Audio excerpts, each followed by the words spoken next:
സമർത്ഥയായിരുന്ന, ബുദ്ധിമതിയായിരുന്ന, നല്ല അറിവുണ്ടായിരുന്ന, സ്മാർട്ട് എന്ന് നമുക്കിന്ന് പറയാൻ പറ്റുമെങ്കിൽ അവരായിരുന്നു ആയിഷ ബീവി റളിയല്ലാഹു അൻഹ. സിദ്ദീഖ് എന്നവരുടെ മോളാണ്.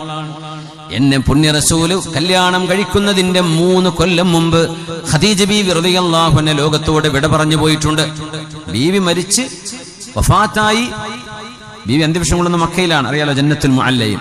3 വർഷം കഴിഞ്ഞതിന് ശേഷമാണ് എന്നെ റസൂല് കല്യാണം കഴിക്കുന്നതിന്. എനിക്ക് ഖദീജ ബീവി അറിയില്ല. ലിമാ കുൻതു അസ്മഉഹു യദ്കുറുഹാ, എന്റെ ഖദീജയെ എന്റെ റസൂൽ ഓർക്കുന്നത് എനിക്ക് ധാരാളം കേൾക്കാമായിരുന്നു. അതുകൊണ്ടാണ് എനിക്ക് അസൂയ വരാൻ ഒരു കാരണം. എന്റെ ഖദീജയെ പുണ്യനബി ഞങ്ങൾ ഇങ്ങനെ ഖദീജ റളിയല്ലാഹു അൻഹയെ ഓർത്തിട്ട് ഇങ്ങനെ പറയും, എന്റെ ഖദീജ ജീവിച്ചിരിപ്പുണ്ടായിരുന്നെങ്കിൽ, ഒരു നല്ല ഭക്ഷണം വീട്ടിൽ വന്നാലേ തങ്ങൾ അപ്പ പറയും, ഓ എന്റെ ഖദീജ അതൊക്കെ തിന്നാൻ എന്റെ കൂടെ ഉണ്ടായിരുന്നെങ്കിൽ. ബി വഫാത്തായതിനു ശേഷം ആലോചിച്ചു, ജീവിച്ചിരിക്കുമ്പോൾ കുറച്ചൊക്കെ നമ്മൾ ചിലപ്പോൾ അഡ്ജസ്റ്റ് ചെയ്ത് കുറച്ച് നുണയൊക്കെ പറഞ്ഞ് നീ തന്നെയാണ് ലോകസുന്ദരി എന്നൊക്കെ പറഞ്ഞിട്ടുണ്ടാവും. മരിച്ചു കഴിഞ്ഞാൽ നമുക്കത് പറയാൻ പറ്റുമോ? ആ സ്ത്രീ അത് കേൾക്കുന്നില്ല. നമ്മുടെ ഭാര്യ ജീവിച്ചിരിപ്പില്ല. എന്നിട്ട് ഞാൻ ഒരു കാര്യം ചേർത്ത് പറയട്ടെ, ഇതുമായി ബന്ധപ്പെട്ടതല്ല, എന്നാലും എനിക്കൊരു കണക്ഷൻ കിട്ടിയതെന്ന് പറയാം. നമ്മളെ അള്ളാഹു നമുക്ക് ആയുസ്സ് തരട്ടെ. മരിച്ചു കഴിഞ്ഞാൽ ലേഖനം, അനുസ്മരണ പതിപ്പ്, അനുസ്മരണ സമ്മേളനം, എന്നിട്ട് പറയും നല്ല മനുഷ്യനായിരുന്നു, നിങ്ങൾക്ക് അറിയണോ, എന്നിട്ട് പറഞ്ഞിട്ട് അങ്ങനെ ആ മനുഷ്യൻ ചെയ്ത നന്മകളൊക്കെ പറയും. ജീവിച്ചിരിക്കുമ്പോ ഈ സാധുവിന് ഇതൊന്നും ഒന്നും കേൾക്കാൻ നമ്മൾ അവസരം കൊടുക്കൂല. മരിക്കണ വരെ ഉണ്ടെന്നില്ലല്ലോ നമ്മള്. മരിച്ചു കഴിഞ്ഞാൽ അങ്ങനെ പറയും, ഭയങ്കര അങ്ങനെ പറയാം. അത് വേറെ വിഷയം. ഇതൊക്കെ മഹാസിന മൗത്താക്കും, മരിച്ചവരെ പറ്റി നല്ലതേ പറയാവും. പക്ഷെ ആ നല്ലത് ഒരു മനുഷ്യൻ ജീവിച്ചിരിക്കുമ്പോൾ പറഞ്ഞൂടെ? അയാളെ മുമ്പിൽ പറയണ്ട, ഒരാളെ മുമ്പിലിരുത്തി പറയാൻ പാടില്ല. എന്നാലും ആ മനുഷ്യൻ ജീവിച്ചിരിക്കെ അയാളുടെ ഭാവത്തിൽ അയാൾ ചെയ്ത നന്മകളെ, അയാൾ ചെയ്ത സൽക്കർമ്മങ്ങള് നമ്മൾ എപ്പോഴെങ്കിലും പറയാറുണ്ടോ? നമ്മൾ പറയാറ്. മരിച്ചു കഴിഞ്ഞാൽ ഭയങ്കര നോട്ടീസ് ഇറങ്ങും. വാട്സപ്പിലൊക്കെ എഴുതി താഴോട്ട് പോയി പോയി പോയി കുഴങ്ങും. നമ്മൾ അത്രക്കും ജീവിച്ചിരിക്കുന്ന ഈ സാധുവിന് ഇത് കേൾക്കാനൊരു അവസരം ഉണ്ടായിട്ടുണ്ടാവില്ല. രോഗിയായി കിടന്നിട്ട് 2.5 കൊല്ലം കഴിഞ്ഞു, നമ്മൾ പോയി നോക്കിയിട്ടില്ല. ഇനി മരിച്ചാൽ എല്ലാവരും ഒരുമിച്ച് കൂടും. ഗൾഫിൽ നിന്ന് ഒരാൾ വരും.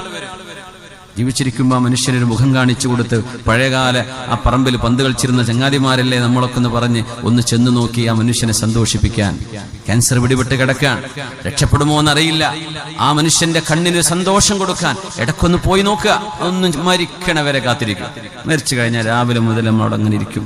ആയിക്കോട്ടെ, അത് നല്ല കാര്യം തന്നെ. ഇത്തബിഉൽ ജനായിസ്, ജനാസന്റെ കൂടെ പോകണം. പക്ഷെ ജീവിച്ചിരിക്കുമ്പോൾ കൊടുക്കാൻ കഴിയണമെന്നാണ്. ഖദീജ ബീവി റളിയല്ലാഹു അൻഹ ജീവിച്ചിരിക്കുമ്പോൾ നബി തങ്ങൾ ചെയ്തുവെന്ന് മാത്രമല്ല, ബീവി റളിയല്ലാഹു അൻഹ മരണപ്പെട്ടതിന് ശേഷം, ലോകത്തോട് വിട പറഞ്ഞതിന് ശേഷം, ലിമാ കുൻതു അസ്മഉഹു യദ്കുറുഹാ, ബീവി റളിയല്ലാഹു അൻഹയെ കുറിച്ച് ഓരോരോ നന്മകൾ ഹബീബ് ഇങ്ങനെ പറയാറുള്ളത് ഞാൻ കേൾക്കുമ്പോൾ എനിക്ക് ഖദീജ ബീവിയോട് എന്തെന്നില്ലാത്ത അസൂയ തോന്നിയിട്ടുണ്ട്. അസൂയ എന്ന് പറഞ്ഞാലേ നമ്മളെ പാടില്ലാത്ത അസൂയല്ല കേട്ടോ, ഒരു ഭാഷയിൽ പറയുന്ന വാക്ക് അത്രേ ഉള്ളൂ. അസൂയ ഒരു കുശുമ്പ് എന്നൊക്കെ പറയില്ലേ? നിങ്ങളിവിടെ എന്താ പറയുക എനിക്കറിയില്ല. അങ്ങനെ പറയണ്ട, ഒരു കുശുമ്പ് തോന്നാക്കെ. وَلَقَدْ أَمَرَهُ رَبُّهُ أَن يُبَشِّرَهَا بِبَيْتٍ فِي الْجَنَّةِ مِنْ قَصَبٍ.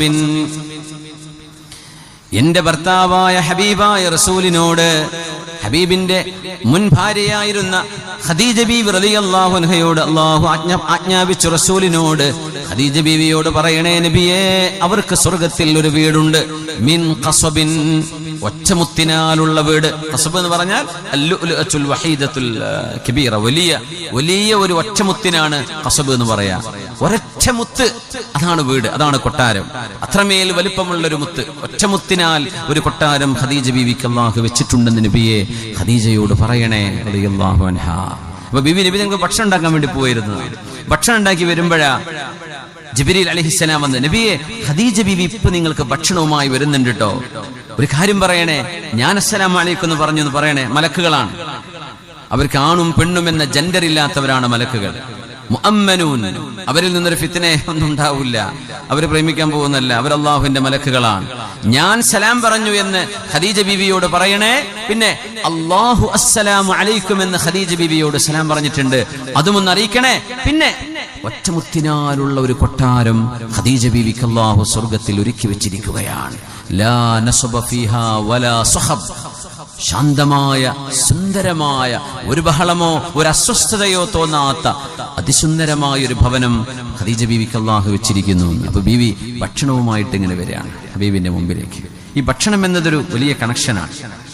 നമ്മൾ ഭക്ഷണം കഴിക്കുക, ഭക്ഷണം ഉണ്ടാക്കി തരുന്നത്. പിന്നെ ആണുങ്ങളോട് പറയണേ, ദയവ് ചെയ്തിട്ട് ഒരു ഉപ്പ് കൂടി എന്ന് വിചാരിച്ചിട്ടോ എരിവ് ഏറിയെന്ന് വിചാരിച്ചിട്ടോ ഒരു ഭക്ഷണത്തെയും കുറ്റം പറയരുത്. അതിന് ഉള്ളരിഞ്ഞുണ്ടാക്കേണ്ട പണി നമ്മൾ ഒന്ന് അരിഞ്ഞു നോക്കാത്തത് കൊണ്ടാണ്. ഒരു കറി കുറ്റം പറഞ്ഞ് 2 വാക്കിലൂടെ ഇതെന്ത് കറിയാ എന്ന് പറയാൻ വല്ല പണിയുണ്ടോ?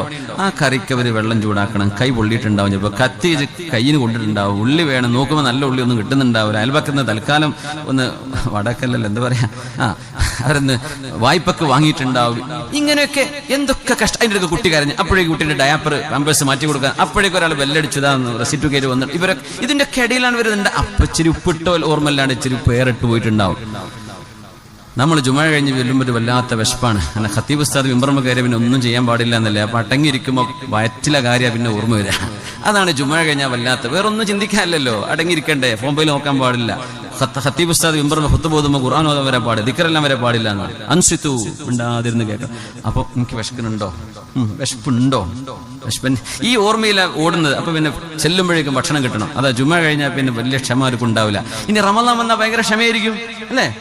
റമളാൻ ഇപ്പൊ അങ്ങനെ അക്ഷമ കാണിക്കുന്നുണ്ടോ? നമ്മളെ മൈൻഡാണ് വിഷയം. റമളാൻ വരെ ഒരു രക്ഷയില്ല, നോമ്പ് തുറക്കാൻ നേരാവാതെ. അപ്പൊ മടങ്ങിയിരിക്കും. ആ ഭക്ഷണം അവര് വിളമ്പിത്തരും. ഇച്ചിരി നേരം വൈകും, എന്തെങ്കിലും കുഴപ്പം, അപ്പൊ കുറ്റം പറഞ്ഞു ചെയ്യരുത്.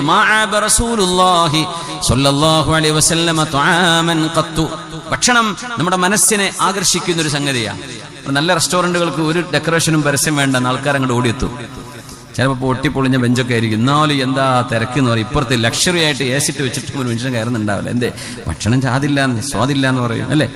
ഭക്ഷണം മനസ്സിനെ ആകർഷിക്കുന്ന ഒരു സംഗതിയാണ്. നല്ല ഭക്ഷണം ഉണ്ടാക്കുന്ന വീട്, ആ വീട്ടുകാര്, ആ നാട്ടുകാര്, അവരോടൊക്കെ വല്ലാത്തൊരു ഇഷ്ടം തോന്നും അല്ലേ? ഇപ്പൊ ടയറൊക്കെ എല്ലാം ഉണ്ടാക്കുന്നത്, ടയറൊക്കെ ഇട്ട് നാട്ടിൽ ഗൾഫിക്ക് പോവാണല്ലേ, ഗൾഫിലേക്ക് ടയർ എക്സ്പോർട്ട് ചെയ്യണം നമ്മള്. MRFന്റെ ടയറല്ല, നമ്മുടെ തൊട്ടിൽപ്പാലത്തെ കുറ്റ്യാടിയിൽ ടയർ. അൽഹംദുലില്ലാ. അപ്പൊ അതിന്റെ കൂടെ കറിയൊക്കെ കൊടുത്തയക്കും. എന്തോ ഒരു സന്തോഷം. നീ എന്തേ കൊണ്ടുവന്നു? അതുവരെ വയറ് നിറച്ച് തിന്നോനും ഗൾഫിൽ നിന്ന് വന്നു എന്ന് പറയുമ്പോൾ ഇറച്ചി മത്തലൊക്കെ ഉണ്ടോ എന്ന് ചോദിച്ചിട്ട് പോയി അടിക്കും അല്ലെ? അതൊരു ഇഷ്ടമാണ്. ഭക്ഷണം എന്നത് നമ്മുടെ ഒരു വികാരമാണ്, നമ്മുടെ അതൊരു രസമാണ് അല്ലെ? അൽഹംദുലില്ലാ. ഞങ്ങൾ ഇന്നലെ രാത്രി ഒരു വീട്ടിൽ പോയി. വയനാട്ടിലായിരുന്നു ഇന്നലെ. അപ്പൊ രാത്രി 11 മണിക്ക് ഞങ്ങളുടെ സുഹൃത്ത് കാണണമെന്നൊക്കെ സന്തോഷം പറഞ്ഞു. പരിപാടി കഴിഞ്ഞിട്ട് വരാമെന്ന് പറഞ്ഞു. രാത്രി 12 മണി വരെയൊക്കെ എത്തിയപ്പോഴേ അപ്പൊ അവിടെ ഇച്ചിരി ബീഫ് എന്തോ റെഡിയാക്കി വെച്ച്, പിന്നെ വേറെ ഫ്രൂട്ട്സ് അതൊക്കെ വെച്ചിട്ടുണ്ട്. അത് വെറുതെ അതിൽ ഒരു ഉണ്ണിയപ്പം വെച്ചിട്ടുണ്ട്. അപ്പൊ ഞാൻ ചോദിച്ചു, ബീഫ് ആകുമ്പോഴേക്ക് പഴംപൊരിയാണല്ലോ വേണ്ടത്, അങ്ങനെ കേട്ടിട്ടുണ്ട്. അപ്പോൾ പറഞ്ഞു ഉണ്ണിയപ്പാണ് വയനാട്ടിലെ ട്രെൻഡ് എന്ന് പറഞ്ഞപ്പോൾ അതൊക്കെ വെച്ച് ഇങ്ങനെ കഴിച്ചു. കുറച്ച് ശരി, രാത്രി ഭക്ഷണം കഴിക്കാറ് കുറവാണ്. അപ്പോൾ ഏതായാലും ഒരു വീട്ടിലേക്ക് ചെല്ലുമ്പോൾ നമ്മളിപ്പോൾ നമ്മുടെ ഡയറ്റാണ്, നമ്മൾ അതാണ് പറയാൻ പറ്റില്ലല്ലോ. ആ വീട്ടുകാരുടെ സന്തോഷത്തിന് ഒക്കെ കഴിഞ്ഞു പോകുമ്പോൾ എൻ്റെ കൂടെ എൻ്റെ സുഹൃത്തുണ്ട് ഷാഫി പറഞ്ഞു, ഉസ്താദേ 11 മണിക്ക് ഭക്ഷണം കഴിക്കാന്ന് പറഞ്ഞാൽ വിഷാണെന്നാണ് ഞാൻ കേട്ടത്. അപ്പൊ ഈ പറഞ്ഞ മഹാൻ എൻ്റെ കൂടെ ഇരുന്ന് ഭക്ഷണം കഴിച്ച ആളാണ്. ആ സമയത്തൊന്നും പറയാതെ റൂമിലേക്ക് എത്താൻ നേരത്തെ പറയണത് 11 മണിക്ക് ഭക്ഷണം കഴിച്ചാൽ അത് വിഷാണ്. പക്ഷെ നമ്മൾ കഴിച്ചു. അത് നല്ല സ്വാദിഷ്ടമായ ഭക്ഷണം നമ്മൾ കാണുമ്പോൾ നമ്മൾ കഴിച്ചു പോകും, ഇച്ചിരിയാണെങ്കിലും അല്ലേ? അപ്പൊ നമ്മൾ ടൈം തെറ്റിയിട്ടുണ്ടെന്നോ ഡയറ്റാണെന്നോ അതൊന്നും നമ്മൾ നോക്കുന്നില്ല. എന്തേ? നമ്മുടെ മനസ്സിന് അത്രമേൽ സന്തോഷം നൽകുന്ന ഒരു അനുഭവമാണത്. പുണ്യനബി തങ്ങൾ പറഞ്ഞു, തങ്ങൾ ഒരു ഭക്ഷണത്തെയും തങ്ങൾ കുറ്റം പറഞ്ഞിട്ടില്ല. ഒരു ഭക്ഷണത്തെയും നബി തങ്ങൾ കുറ്റം പറഞ്ഞിട്ടില്ല ജീവിതത്തിൽ, ഒരു ഭക്ഷണത്തെയും. തങ്ങൾക്ക് ഇഷ്ടപ്പെട്ടോ തങ്ങളത് തിന്നും, തങ്ങൾ ഇഷ്ടപ്പെട്ടില്ലേ തങ്ങളത് തിന്നൂല. ഉടുമ്പ് കൊണ്ടുവന്നു തങ്ങളുടെ തീൻമേശയിൽ. തങ്ങളുടെ ബനി ഹിലാൽ ഗോത്രത്തിലെ ഒരു പെണ്ണ് തങ്ങൾക്കൊരു ഉടുമ്പിനെ പൊരിച്ചു കൊണ്ടുപോയി കൊടുത്തു. ഉടുമ്പില്ലേ? അപ്പൊ തങ്ങളത് കഴിക്കുന്നില്ല. അപ്പൊ ഖുറൈശികൾ അത് കഴിക്കാറില്ലായിരുന്നു. അപ്പൊ തങ്ങൾ പറഞ്ഞു, ഇതെന്റെ നാട്ടിൽ ഞാൻ കഴിക്കാത്തതാണ്, അതുകൊണ്ട് ഇന്നി ആഫുഹ, എനിക്കത് വേണ്ടാന്ന് തങ്ങൾ പറഞ്ഞു. അപ്പൊ ഒരു സ്വഹാബി, നബി അത് ഹറാമാണോന്ന്, ഉടുമ്പ് ഹറാമാണോന്ന് ചോദിച്ചു.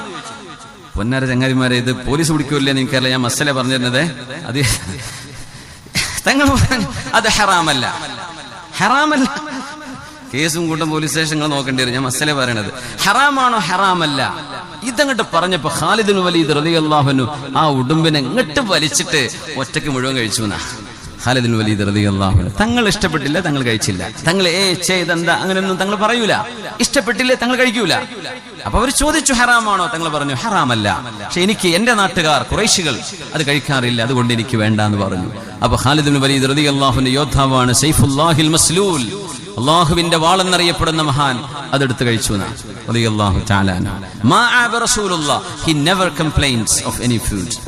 ഒരു ഭക്ഷണവും നമ്മൾ എന്ത് ചെയ്യും, നമുക്ക് അഭിപ്രായം പറയാം, കുറ്റം പറയാം, ഇതെന്ത് ഭക്ഷണം അങ്ങനെ പറയരുത്. അടുത്ത പ്രാവശ്യം ഉപ്പൊക്കെ കുറച്ച് നന്നായിരിക്കും കേട്ടോ എന്ന് പറയാം. എരിവിച്ചിരി കൂടുന്നുണ്ടോ ഒന്ന് ശ്രദ്ധിച്ചാൽ നമുക്ക് വയറിനൊക്കെ നല്ലതല്ലേ, ഇച്ചിരി നോക്കണേ, ബാക്കിയൊക്കെ റെഡിയാണ്, ഉഷാറാണ് എന്ന് പറയാം, അഭിപ്രായം പറയാം. പക്ഷെ കുറ്റം പറയരുത്.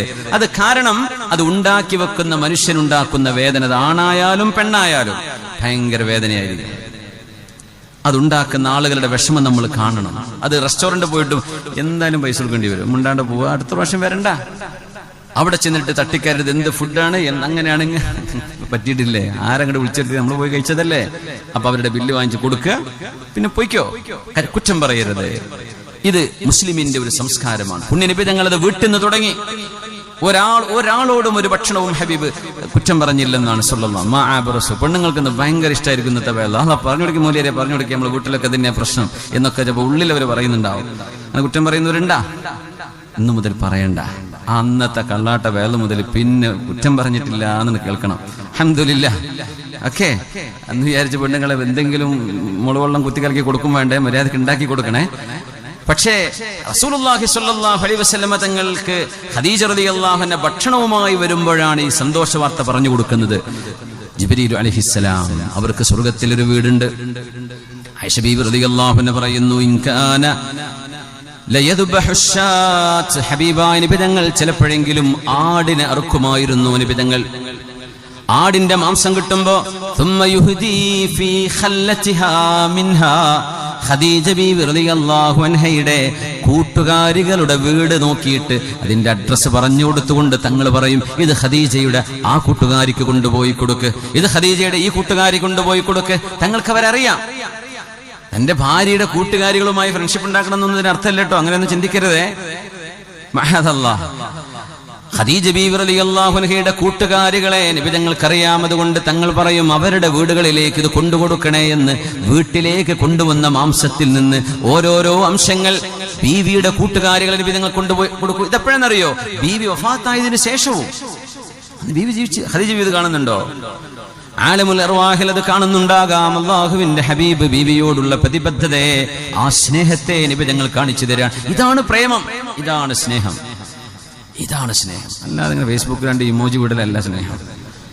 സ്നേഹം എന്ന് പറയുന്നത് ഇതാണ്, ഖൽബിൽ നിന്ന് ഖൽബിലേക്ക്, റൂഹിനോട്, ശരീരത്തോട് മാത്രമല്ല ആത്മാവിനോട്, ആ വ്യക്തിയോടുള്ള സ്നേഹം. കാനൻ നബി സല്ലല്ലാഹു അലൈഹി വസല്ലം, ഹബീബായ നബി തങ്ങൾക്ക് ആരെങ്കിലും ഒരു ഗിഫ്റ്റ് കൊണ്ടുപോയി കൊടുത്താൽ, ഇദ്ഹബൂ ഇലാ ഫുലാന ഫഇന്നഹാ കാനത് സദീഖതൻ ലിഖദീജ, എന്തെങ്കിലും ഒരു ഗിഫ്റ്റ്, ഒരു ഭക്ഷണം അൻസ്വാരികൾ കൊണ്ടുപോയി കൊടുത്താൽ തങ്ങൾ ചിലപ്പോൾ കഴിക്കും, ചിലപ്പോൾ കഴിക്കില്ല. എന്നാൽ തങ്ങൾ പറയും, വീട്ടുകാരുടെ ആവശ്യം കഴിഞ്ഞ് തങ്ങൾ പറയും, ഇതിൽ നിന്ന് ഒരൽപ്പം ആ ഇത്താക്ക് കൊണ്ടുപോയി കൊടുക്കണമേ. എന്തുകൊണ്ട്? കാനത്ത് സ്വദീഖതൻ ലിഖദീജ, എന്റെ ഖദീജയെ ഇഷ്ടപ്പെട്ടിരുന്ന ഖദീജയുടെ കൂട്ടുകാരിയാണ് അവര്. ഇതൊക്കെ പറഞ്ഞപ്പോഴേ ഒരു പെണ്ണിനോടും തോന്നാത്ത അസൂയ എനിക്ക് ഖദീജ ബീവിയോട് തോന്നിയിട്ടുണ്ട് എന്ന് ആയിഷ ബീവി റളിയല്ലാഹു തആല അൻഹ ബീവി പറഞ്ഞു, ഉന്നാര നബിയേ, മാ തുരീദു മിംറഅത്തിൻ ഹംറാഇശ് ശിദ്ഖൈൻ വഖദ് അബ്ദലകല്ലാഹു ഖൈറൻ മിൻഹാ. പുന്നാര നബിയേ, മോണകൾ ചെമന്ന് പോയി, പല്ലുകൾ കാണാനില്ലാതെ ചെമന്ന മോണകൾ, മോണ മാത്രമുള്ള പല്ലില്ലാതെ മോണ മാത്രമുണ്ടായിരുന്ന ഒരു പെണ്ണിന് ഇത്രമേലങ്ങ് സ്നേഹം കൊടുക്കണമോ? വഖദ് അബ്ദലകല്ലാഹു ഖൈറൻ മിൻഹാ, ആ മഹദിയേക്കാളും എത്രയോ മുന്തിയ പെണ്ണിനെ അല്ലാഹു നിങ്ങൾക്ക് പകരം തന്നിട്ടില്ലയോ ഭാര്യയായിട്ട്? അതായത് ഞാൻ ആയിഷ ബീവി പറഞ്ഞില്ല, ഈ ഉദ്ദേശിച്ചതാണ്. ഞാൻ ഇവിടെ ഉണ്ടായിരിക്കെ, വളരെ യങ്ങായിരിക്കെ, എനർജറ്റിക് ആയിരിക്കെ, വളരെ ബ്യൂട്ടിഫുൾ, പ്രെറ്റി, ഫെയർ, ഇത്രയും ഭംഗിയുള്ള സൗന്ദര്യം അല്ലാഹു എനിക്ക് നൽകിയിട്ടുണ്ടല്ലോ. ചെറുപ്പക്കാരിയായ, പ്രായം കൊണ്ട് ചെറുപ്പമായ ഞാൻ അങ്ങയുടെ കൂടെ ഉണ്ടായിരിക്കെ മോണകൾ ചെമന്ന് പല്ല് പൊഴിഞ്ഞുപോയി പ്രായം കൊണ്ട് മരിച്ചുപോയ ഒരു പെണ്ണിനോട് നബിയേ നിങ്ങൾ ഇത്രത്തോളം സ്നേഹം കാണിക്കണമോ? ഞാൻ പറയുന്നത് കുറച്ച് യുക്തിവാദികൾ ഈ ഹദീസൊക്കെ ഒന്ന് കേൾക്കണം. വെറും ആയിഷ ബീവിന്റെ കഥ മാത്രമേ അവർ പഠിച്ചിട്ടുള്ളൂ. അപ്പുറമുള്ള ആവശ്യമുള്ളതല്ലേ അവർക്ക് ആവശ്യമുള്ളത് ഇപ്പുറത്തേക്ക് മറിച്ചു നോക്കുക പോലുമില്ല. യുദ്ധങ്ങളുടെ ആയത്തുകളൊക്കെ അതിന്റെ ആ ആയത്തിന്റെ ഇപ്പുറം നോക്കിയാൽ തന്നെ മനസ്സിലാകും അത് നാട്ടുകാരെ കൊല്ലാനുള്ള ആഹ്വാനമല്ല ഈ പറയുന്നത്, അത് യുദ്ധ സാഹചര്യത്തിൽ ഇറങ്ങിയ. പക്ഷെ നോക്കൂല എന്ന പോലെ ആയിഷ ബീവിനെങ്ങനെ പൊന്നാറ് ചങ്ങായിമാരെ, ആയിഷ ബീവിക്ക് ഒരു പരാതിയില്ല, പിന്നെ എന്തിനാ നിങ്ങൾ ഇവിടെ കിടന്ന് പോകേണ്ട കാര്യം? ബീവി റളിയല്ലാഹു അൻഹ എന്റെ റസൂൽ എനിക്ക് മാത്രം വേണമെന്നാ പറയുന്നത്. നിങ്ങൾ പറയുന്നത് ഏജ് ഡിഫറൻസ് അല്ലേ? ആയിഷ ബീവിക്കില്ലാത്ത പരാതി എന്തിനാ കൂട്ടരെ നിങ്ങൾ കാണിക്കണേ? ബീവി പെറ്റീഷൻ കൊടുത്തോ പോലീസ് സ്റ്റേഷനിൽ? എന്റെ റസൂലിന് പ്രായം കൂടുതലാ, എന്റെ വാപ്പ നിർബന്ധം. ആയിഷ ബീവി എന്താ എന്റെ റസൂല് എനിക്ക് കിട്ടണം, വേറെ ആരുടെ പോകാൻ പാടില്ല. എന്നിട്ട് ബീവി പറയാ എന്റെ മടിയിൽ തലവെച്ചുകൊണ്ടാണ് ഹബീബ് വഫാത്തായത്, അത് എന്റെ ഭാഗ്യമാണ്. അങ്ങനത്തെ ഒരു പെണ്ണ് നിങ്ങൾ ഇവിടെ ശ്രീ സൗന്ദര്യം പറഞ്ഞ ഒച്ചപ്പാടുണ്ടാക്കണമല്ല, വേറെ എന്തൊക്കെ ഇവിടെ പ്രശ്നങ്ങളാണ്, അതിൽ കിടപെട്ടൂടെ? ആയിഷ ബീവിന്റെ വിഷയം വലിയ ചർച്ച. കുറെ അതൊക്കെ ഔട്ട് ഓഫ് ഫാഷനായി മാറിയിരിക്കണം ഇപ്പൊ അല്ലേ? ഇസ്ലാമിന് കുറച്ച് ഇപ്പൊ അതിന്റെ രസമില്ല. എപ്പോഴും തന്നെ പറയും. നമ്മൾ പിന്നെ ഭയങ്കര ക്ഷമന്റെ ആൾക്കാരായതുകൊണ്ട് നമ്മൾ കേൾക്കാതെ നിന്നതുകൊണ്ട് അവർ തോറ്റത്. ഇതിനൊക്കെ ഒച്ചപ്പാടുണ്ടാക്കാൻ നിന്നാൽ എന്തൊക്കെ പറയേണ്ടി വരും? ഓരിപ്പം മിണ്ടാണ്ടായിപ്പോയി, എന്ത് പറഞ്ഞിട്ട് കാര്യമില്ല. എന്നായിക്കോട്ടെ, പഠിക്കും മക്കളെ. ഖദീജ ബീവിയെ കുറിച്ച് പഠിക്കുക. അവരല്ലേ നബി തങ്ങളുടെ കൂടെ ഏറ്റവും കൂടുതൽ ജീവിച്ച മഹദി. ആയിഷ ബീവി ഹബീബിന്റെ കൂടെ ജീവിച്ചത് 6 കൊല്ലത്തേ ഉള്ളൂ. ബാക്കി 25 കൊല്ലം ജീവിച്ച ഭാര്യ ഖദീജ ബീവി. അവരുടെ ചരിത്രം പറയേ. അതെന്താ പറയാത്തത്? രണ്ടും പറയണ്ടേ? അതല്ല അതിന്റെ മാന്യത, നീതി അതല്ലേ? പൊന്നാര നബിയേ, മാ തുരീദു മിംറഅത്തിൻ ഹംറാഇ ശദ്ഖൈൻ വഖദ് അബ്ദലകല്ലാഹു ഖൈറൻ മിൻഹാ. ഇത്രമേൽ പവിത്രമായ ഒരു ദാമ്പത്യ ജീവിതത്തിന്റെ, അനുരാഗത്തിന്റെ, സ്നേഹത്തിന്റെ, പ്രേമത്തിന്റെ എത്ര മഹിതമായ മകുടോദാഹരണം മരണപ്പെട്ടതിന് ശേഷവും പുണ്യനബിയെ ചെറുപ്പക്കാരിയായ ഞാനുണ്ടായിരിക്കെ തൊണ്ണുകൾ ചമന്നുപോയ, പല്ലുകൾ പൊടിഞ്ഞുപോയ, പ്രായാധിക്യത്താൽ മരിച്ചുപോയ ഖദീജ ബീവി എന്തിനാണെങ്കിൽ ഇത്രത്തോളം സ്നേഹിക്കുന്നത് എന്ന് പറഞ്ഞപ്പോ ഇന്നഹാ കാനത് കൈത വകൈത്, എന്റെ ആയിഷയുടെ സ്വഭാവം പോലെ മോളെ, എന്റെ ഖദീജയുടെ സ്വഭാവം പോലെ മോളെ ആയിഷ നിങ്ങൾക്ക് ആവാൻ കഴിഞ്ഞിട്ടില്ല. കാനത് കൈത വകൈത്, she was wonderful. എന്റെ ഖദീജയെ പോലെ നിനക്കാവാൻ കഴിയില്ല ആയിഷ. വകാന ലീ മിൻഹാ വലദ്, എനിക്ക് അല്ലാഹു ഖദീജയിൽ നിന്നല്ലേ മക്കളെ തന്നത്. മക്കളുണ്ടാവുക എന്നത് വലിയൊരു ബോണ്ടാണ്. വിവാഹമോചനൊക്കെ നടക്കുമ്പോൾ വലിയ വേദന അതാണ്. അല്ലാഹുവിന്റെ മനസ്സിനൊക്കെ സമാധാനം കൊടുക്കട്ടെ. എന്തെങ്കിലും കാരണങ്ങൾ കൊണ്ട് പിരിയേണ്ടി വന്നിട്ടുണ്ടാവും, മക്കളുണ്ടാവും. ആ മക്കളെ ഉപേക്ഷിച്ച് ആ പെണ്ണിനെ ഉപേക്ഷിക്കേണ്ടി വന്നേക്കും, അല്ലെങ്കിൽ ആ ഭർത്താവിനെ ഉപേക്ഷിക്കേണ്ടി വന്നിട്ടുണ്ടായിരിക്കും. എന്നിട്ട് അതിന്റെ പേരിൽ മരണം വരെ ജീവിതത്തിൽ അപ്പോ കുഞ്ഞിന്റെ ശബ്ദം കേൾക്കുമ്പോ, കുഞ്ഞിനെ കാണാൻ കൊതിയാകുമ്പോ അപ്പോഴേക്ക് പുറത്ത് വാശി കാണിച്ചു കൊടുക്കൂല. അങ്ങനെ ചെയ്യണ്ട, വാപ്പയല്ലേ ഉമ്മയല്ലേ, മക്കളെ കാണിച്ചു കൊടുക്കാതിരിക്കാൻ പാടില്ല, അതിനെ വാശി പിടിക്കരുത്. അതൊക്കെ മനുഷ്യ ജീവിതത്തിൽ അള്ളാഹു വെച്ച ബന്ധങ്ങളാണ്, മുറിച്ചു മാറ്റാൻ കഴിയില്ല. ഭാര്യയും ഭർത്താവുമായി അവർ പിരിഞ്ഞേക്കാം, ത്വലാഖ് ചൊല്ലിയേക്കാം, പക്ഷെ കുഞ്ഞിനവർ ഉമ്മയാണ്, ഉപ്പയാണ്. ആ ബന്ധം നമ്മൾ ആരും മുറിച്ചു മാറ്റരുത്. ഒരു വാശിയുടെ പേരിലും കാണിച്ചു കൊടുക്കാതിരിക്കുക, ഫോൺ ചെയ്യാതിരിക്കുക, അവരെ കാണാൻ അനുവദിക്കാതിരിക്കുക, ആരും ചെയ്യരുത്. വാശിയൊക്കെ നമുക്കുണ്ടായി, നമ്മളൊക്കെ മനുഷ്യന്മാരങ്ങനെ തന്നെയാണ്. എന്നാലും വാശി അതിന്റെ പരിധിക്കപ്പുറത്തേക്ക് പോകരുത്. ഒരു മക്കളുണ്ടാകുമ്പോ, കുഞ്ഞുണ്ടാകുമ്പോ ആ ബന്ധത്തിന് വല്ലാത്ത ഒരു ഖനം വരും. അതുകൊണ്ട് അല്ലാഹുവേ, കുഞ്ഞുങ്ങൾ ഉണ്ടാകണമെന്ന് ആഗ്രഹിക്കുന്ന ദമ്പതികൾ, മക്കളില്ലാതെ വിഷമിക്കുന്നവർക്ക് കൺകുളിർമയുള്ള മക്കളെ ഈ രാത്രിയുടെ ഞങ്ങളുടെ പ്രാർത്ഥന നീ സബബായി നൽകി അനുഗ്രഹിക്കണമേ തമ്പുരാനെ. ആയിഷ ബീവി റളിയല്ലാഹു അൻഹയിലോ ഹബീബിന്റെ മറ്റു ഭാര്യമാരിലോ നിബിതങ്ങൾക്ക് മക്കളുണ്ടായിട്ടില്ല. ആകെ മക്കൾ ജനിച്ചത് ഒരേ ഒരു ഭാര്യ ഖദീജ ബീവി, പിന്നെ അടിമ സ്ത്രീയായിരുന്ന മാരിയത്തുൽ ഖിബ്തിയ്യ ബീവി, അവരിൽ നിന്ന് ഇബ്രാഹിം എന്ന കുഞ്ഞ് ജനിച്ചു. അവരൊക്കെ ഒരു 1.5 വയസ്സിലോടുകൂടെ ആൺകുട്ടികളൊക്കെ വഫാത്താവുകയും ചെയ്തു. റിദ്വാനുല്ലാഹി അലൈഹിം അജ്മഈൻ. വകാന ലീ മിൻഹാ വലദുൻ, എനിക്ക് അല്ലാഹു ഖദീജയിൽ നിന്നാണ് മക്കളെ തന്നിട്ടുള്ളത്. അതുകൊണ്ട് എനിക്ക് എന്റെ ഖദീജ എത്രമേൽ ഇഷ്ടമാണ്. നോക്കണം, ശരീരം അവിടെ വിഷയമല്ല, ശരീരത്തിന്റെ സൗന്ദര്യം അവിടെ വിഷയമല്ല, ശരീരത്തിന്റെ തകർച്ചയും തളർച്ചയും ഒന്നും അവിടെ ആ സ്നേഹത്തെ ഒരിക്കലും അത് ബാധിച്ചില്ല. ബീവി വഫാത്താകുന്നവരെ തങ്ങൾ വേറെ കല്യാണവും കഴിച്ചില്ല റളിയല്ലാഹു തആല അൻഹ, ഖദീജ ബീവി റളിയല്ലാഹു അൻഹ മരിക്കുന്നത് വരെ. അതുകൊണ്ട് നമുക്ക് കിട്ടുന്ന പെണ്ണുങ്ങൾ പെർഫെക്റ്റ് ആവണമെന്നില്ല, അവരിൽ പെർഫെക്ഷൻ നമ്മൾ കണ്ടെത്തണമെന്നാണ്. പെണ്ണുങ്ങളെ നമ്മൾ കണ്ടെത്തുന്ന പുരുഷന്മാർ, നമ്മുടെ ഭർത്താക്കന്മാർ എല്ലാം തികഞ്ഞ ഭർത്താവണമെന്ന് ഒരു നിർബന്ധമില്ല. പക്ഷെ ആ ഭർത്താവിൽ നമ്മൾ സന്തോഷം കണ്ടെത്തണം. അത് മരണം വരെയും അതിനപ്പുറത്തേക്കും നീണ്ടു നിൽക്കേണ്ട ബന്ധമാണ്. ആയിഷ ബീവി റളിയല്ലാഹു അൻഹ മറ്റൊരനുഭവം പറയുന്നുണ്ട്. ജാഅത് അജൂസുൻ ഇലൻ നബി സ്വല്ലല്ലാഹു അലൈഹി വസല്ലം, ഹബീബിന്റെ മുമ്പിലേക്ക് ഒരു വൃദ്ധയായ ഒരു ഉമ്മ വന്നു. ഫർതഅലഹാ വഖറജ്, ഞങ്ങൾ വീട്ടിൽ കിടക്കുകയാണ്. ഒരു വൃദ്ധയായ ഉമ്മ സലാമു അലൈക യാ റസൂലല്ലാഹ്, ഹബീബിനോട് സലാം പറഞ്ഞു വാതിൽക്കൽ വന്നപ്പോ ഫർതഅലഹാ, തങ്ങൾ അങ്ങോട്ട് ആവേശത്തോടെ കട്ടിൽ നിന്നങ്ങോട്ട് എഴുന്നേറ്റ് വാതിൽക്കലേക്ക് ഓടി സല്ലല്ലാഹു അലൈഹി വസല്ലം. കയറിയിരിക്കുന്നു പറഞ്ഞു. ആയിഷ ബീവി ഇങ്ങനെ കാണട്ടോ, ആരായി വന്നത് എന്ന് ബീവിക്ക് അറിയും വേണം. അങ്ങനെ തന്റെ ഭർത്താവിന് താനല്ലാത്ത മറ്റാരോടെങ്കിലും എന്തെങ്കിലും ഇഷ്ടം തോന്നുന്നുണ്ടോ എന്ന് ഏതൊരു പെണ്ണിനും തോന്നും. അവരത് നിരീക്ഷിക്കുകയും ചെയ്യും.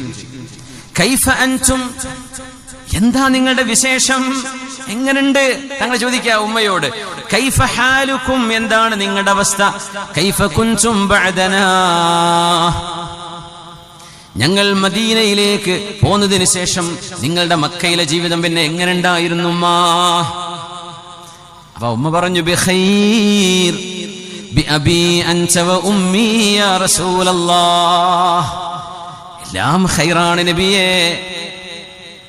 അവർ പറഞ്ഞ ശൈലി നോക്കണം. ബിഅബി അൻത വ ഉമ്മി, എന്റെ ഉമ്മയും എന്റെ വാപ്പയും എനിക്ക് നഷ്ടപ്പെട്ടാലും എനിക്ക് അങ്ങ് വേണം റസൂലേ യാ റസൂലല്ലാഹ് എന്ന് പറഞ്ഞ എന്റെ ഉമ്മയെക്കാളും വാപ്പയെക്കാളും എനിക്ക് അങ്ങയാണ് ഇഷ്ടം നബിയേ. ഉമ്മയും വാപ്പയ്ക്ക് എന്നോ മരിച്ചുപോയ വല്യമ്മയെ പറയണത്, പക്ഷെ പറയുമ്പോ അങ്ങനെ പറയാം. റസൂലുള്ളാഹി തങ്ങളുടെ സ്നേഹം അങ്ങനെയാ. തങ്ങൾ അവരെക്കാളൊക്കെ എത്രയോ പ്രായം കൊണ്ട് ചെറുതാണ്. നബി തങ്ങളുടെ ഇൽമ്, തങ്ങളുടെ നുബുവത്ത്, തങ്ങളുടെ റിസാലത്ത്, അതിനെ ബഹുമാനിക്കണം. ഇതിങ്ങനെ പറഞ്ഞു ആയിഷ ബീവി വാതിൽക്കൽ ഇങ്ങനെ കാണുക. എന്താ ചോദ്യം? കൈഫ അൻതും കൈഫ ഹാലുക്കും കൈഫ കുൻതും ബഅദനാ. അപ്പൊ ഉമ്മാന്റെ മറുപടി ബിഖൈരിൻ ബിഅബി അൻത വ ഉമ്മി യാ റസൂലല്ലാഹ്. അങ്ങനെ അവര് വെള്ളമൊക്കെ കുടിച്ചിട്ട് വീട്ടിൽ നിന്ന് ഇറങ്ങുമ്പോ ആയിഷ ബീവി റളിയല്ലാഹു അൻഹാ ബീവി പറയുന്നു, ഞാൻ നബിയോട് ചോദിച്ചു, എന്റെ മനസ്സിൽ എന്തെന്നില്ലാത്തൊരു ദേഷ്യം വന്നു, ഒരു ഈർഷ്യത വന്നു, ഒരു ഗീറത്ത് വന്നു. യാ റസൂലല്ലാഹ് തുഖ്ബിലു അലാ ഹാദൽ അജൂസി ഹാദൽ ഇഖ്ബാൽ, പ്രായമായൊരു ഉമ്മയോട് നബിയെ ഇത്രമേലങ്ങ് ഇഷ്ടം കാണിക്കുകയോ.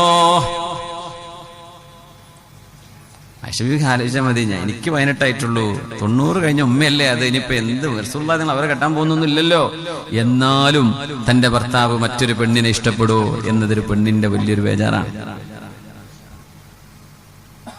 അങ്ങനെ ബേജാറ് വരാതിരുന്നാലാ ബേജാറാവേണ്ടത് അല്ലേ. നിങ്ങളോടൊരു ഇഷ്ടമല്ല എന്നല്ല പിന്നെ മൂപ്പര് എന്തേ എനിക്കൊരു പ്രശ്നം. അങ്ങനത്തെ പെണ്ണുങ്ങളുണ്ട്. മൂപ്പർക്ക് പോകേണ്ടടുത്തൊക്കെ പോയിക്കോട്ടെ, എനിക്കും കുട്ടിക്കും ചെലവിൽ തന്നാൽ മതി, അമ്മയ്ക്കൊരു പ്രശ്നമല്ല. ഭർത്താവിനോട് ഒരിറ്റ് സ്നേഹമല്ല എന്നതിന്റെ അർത്ഥം. എന്തെങ്കിലും കുരുത്തക്കേട് കാട്ടിയിട്ടുണ്ടാവും. ആയിഷ ബീവി റളിയല്ലാഹു അൻഹയ്ക്ക് ദേഷ്യം വന്നു. എന്താ ഇപ്പൊ ഈ വല്യമ്മയോട് എന്തിനാ നബിതങ്ങൾ ഇങ്ങനെ? അത് കൊഞ്ചിക്കൊഴിഞ്ഞൊന്നുമല്ല, നബിതങ്ങൾ വിശേഷം അന്വേഷിച്ചിട്ടേ ഉള്ളൂ. അപ്പൊ ഹബീബിന്റെ മറുപടി ആയിഷ ബീവി എന്നെ പറഞ്ഞത് റളിയല്ലാഹു അൻഹാ. തങ്ങൾ പറഞ്ഞു, യാ ആയിഷ, ആയിഷ ഇന്നഹാ കാനത് തഅതീനാ സമന ഖദീജ, ഖദീജ ജീവിച്ചിരിക്കുന്ന കാലത്ത് ഞങ്ങളുടെ വീട്ടിലേക്ക് എന്തെങ്കിലും ഭക്ഷണം ചോദിച്ചു വരാറുണ്ടായിരുന്ന ഉമ്മയായിരുന്നു ആ ഉമ്മ. ഖദീജ ബീവിനെ ചങ്ങാതിച്ചിയോ അല്ലെങ്കിൽ കൂട്ടുകാരിയൊന്നല്ല. ഖദീജ ബീവി ജീവിച്ചിരിക്കുന്ന കാലത്ത് ഈ ഉമ്മ വരാറുണ്ടായിരുന്നു. അത് മതി, തങ്ങൾക്കത് ഇഷ്ടമായി. എന്തേ? എന്റെ ഖദീജയെ അന്വേഷിച്ച് വരാറുണ്ടായിരുന്ന ഒരു ഉമ്മയാണല്ലോ, അതുകൊണ്ട് ആ ഉമ്മയോട് നബി തങ്ങൾക്ക് വല്ലാത്ത ബഹുമാനം തോന്നി സ്വല്ലല്ലാഹു അലൈഹി വസല്ലം. ഇതൊക്കെ ആരോടുള്ള ബഹുമാനമാണ്? ഭാര്യയായ ഖദീജ ബീവിയോടുള്ള സ്നേഹമാണ്. അവിടെയും ഖദീജ ബീവിയെ കണക്ട് ചെയ്തു. അയ്യാമ ഖദീജ. പുരുഷന്മാരെ, നമ്മളൊക്കെ ഇതിനൊക്കെ എന്തെങ്കിലുമൊക്കെ മാതൃകയാക്കാൻ പറ്റുമോ? ബാക്കി പറയണോ? വല്ലതും നടക്കുവോ? നമ്മുടെ കുടുംബിനികളെ, നമ്മുടെ വീട്ടുകാരെ, നമ്മുടെ സഹധർമ്മിണിയെ നമുക്ക് സ്നേഹിക്കാൻ കഴിയാൻ അല്ലാഹു അതിനെ തൗഫീഖ് തരട്ടെ. അങ്ങനെയുള്ള സൗഹൃദ ബന്ധങ്ങളായി മാറുക. പ്രശ്നങ്ങളൊക്കെ ഉണ്ടാവും, അതൊക്കെ തീരണം. അല്ലാഹു എല്ലാം പരിഹരിക്കട്ടെ. ഖദീജ ബീവി റളിയല്ലാഹു അൻഹയ്ക്ക് ഒരു സഹോദരിയുണ്ട്, ഒരു അനിയത്തിയുണ്ട്. ആ അനിയത്തിയുടെ പേരാണ് എന്ത്? എനിക്കറിയോ? നല്ലൊരു മോഡേൺ പേരാ, കുട്ടികൾക്കൊക്കെ പെട്ട് കാണാറുണ്ട്. ഖദീജ ബീവിയുടെ അനിയത്തിയുടെ പേര് ഖദീജ ബിൻത് ഖുവൈലിദ്. ഖുവൈലിദിന്റെ മകൾ ഖദീജ ബീവി, അവരുടെ അനിയത്തിയുണ്ട്, അവരുടെ പേരാണ് ആര് പറഞ്ഞോ? ഉത്തരം പറഞ്ഞാൽ ഞാൻ സമ്മാനം തരുവേ. ഗൂഗിൾ അമ്മാവനോടൊന്നും ചോദിക്കരുതേ, ഓർമ്മ ഉള്ളവർ പറയണം. ചെറിയൊരു പേര്, നല്ല ഷോർട്ട് ആൻഡ് സ്വീറ്റ്സ്. പറഞ്ഞല്ലോ, ആരാ പറഞ്ഞത്? നിങ്ങൾ പറഞ്ഞേ ഹാല ബീവി അല്ലേ? നിങ്ങളെ പേരെന്താ? സഫ്വാൻ. നിങ്ങൾ ഗൂഗിള് നോക്കിയൊന്നല്ലല്ലോ. ഉസ്താദിന്റെ വേല കേട്ടതാണെന്ന്. മാഷാ, വേല കേൾക്കുന്നുണ്ടല്ലേ? ഞാൻ സമ്മാനം തരട്ടെ ഒരു വർക്കത്തിന്. വരി.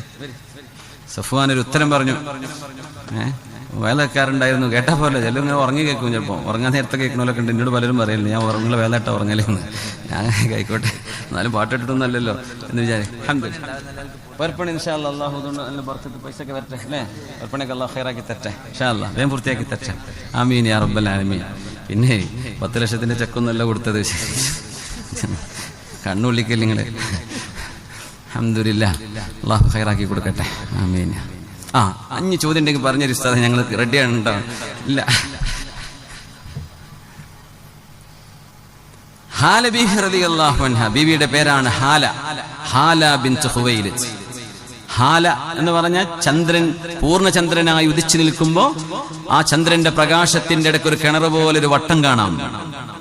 ആ വളയത്തിനാണ് ഹാല എന്ന് പറയാം. സൗന്ദര്യം എന്ന അർത്ഥത്തിനാണത്, സൗന്ദര്യമുള്ളവൾ ഹാല. ഇനി അടുത്ത് എനിക്കുന്ന കുട്ടിക്കൊക്കെ ഞാൻ ഹാലാക്കി മാറ്റണ്ട, എല്ലാവർക്കും ഒരേ പേര് വേണ്ട, പേര് മാറ്റി മാറ്റിയിട്ടുള്ളൂ, കുഴപ്പമില്ല അൽഹംദുലില്ലാഹ്. എന്നാലും സഹാബിയത്താണ് ട്ടോ, സഹാബിയത്തുകളും സഹാബിമാരും അവരുടെ പേരൊക്കെ ഇട്ടോളി. അൽഹംദുലില്ലാഹ്, ബറക്കത്താണ്. ഹാല ബീവി റളിയല്ലാഹു അൻഹാ പുണ്യനബി തങ്ങളുടെ വീട്ടിലേക്ക് വന്നു. ഫഖാമ ഫർതഅലഹാ, പുണ്യനബി തങ്ങൾ എഴുന്നേൽക്കുകയും ബീവിയുടെ ശബ്ദം കേട്ടപ്പോൾ ഹബീബായ നബി തങ്ങൾ ആവേശത്തോടെ വീട്ടിൽ നിന്ന് എഴുന്നേൽക്കുകയും ചെയ്തു.